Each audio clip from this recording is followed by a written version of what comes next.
কৃষ্ণ, জয় জগন্নাথ, রাধে রাধে। তো মনে আছে তো আপনাদের সবার, সামনে 26শে জুন শুক্রবার আছে কিন্তু পাণ্ডবা নির্জলা একাদশী। তো আপনারা প্রত্যেকে এই একাদশীটি করবেন। এই একাদশীটি করার ফলে বছরের প্রত্যেকটা একাদশীর ফল আপনারা লাভ করতে পারবেন। এবং এই প্রত্যেকটা একাদশী করার যদি কোনো ভুল ত্রুটি হয়ে থাকে, অপরাধ হয়ে থাকে এবং ভঙ্গ হয়ে থাকে, সেইখান থেকেও আপনারা কিন্তু মুক্তি পাবেন একমাত্র এই একাদশী করার ফলে, এবং সর্বপাপ থেকে আপনারা মুক্তি পাবেন।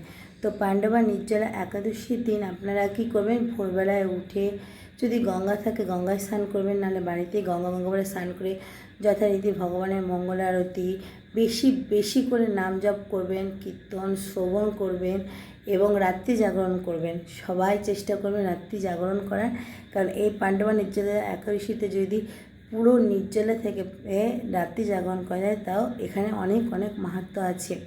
তো সবাই চেষ্টা করবেন। এবং পরের দিন 4:52 থেকে 9:23-এর মধ্যে পালনের টাইম আছে। তো আপনারা যে যেমন পারবেন সেভাবে আপনারা পালন করে নেবেন।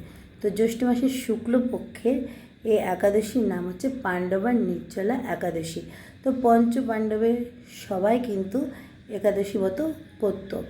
আর এটি বলছেন, এই মাহাত্ম্য কথা বলছেন স্বয়ং ব্যাসদেব, ভগবান ব্যাসদেবের মাধ্যমে এটি আমাদের কাছে বলেছে। তো পঞ্চপাণ্ডবের মধ্যে সমস্ত পাণ্ডবরাই কিন্তু একাদশী করতো, কিন্তু একমাত্র ভীমসেন করতো না।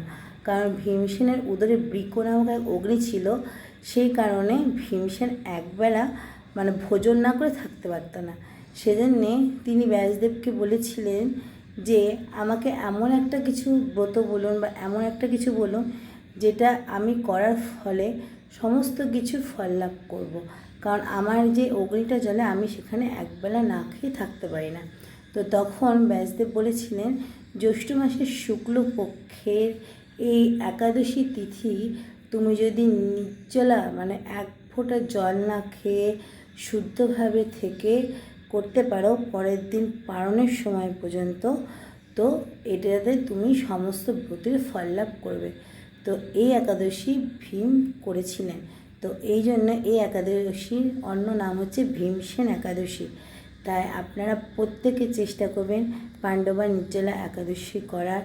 সবাই সুন্দরভাবে করবেন, মহামন্ত্র নাম জপ করবেন, সবাই খুব সুষ্ঠুভাবে করবেন। আমার যদি কোনো ভুল হয়ে থাকে বলাতে আমায় ক্ষমা করে দেবেন।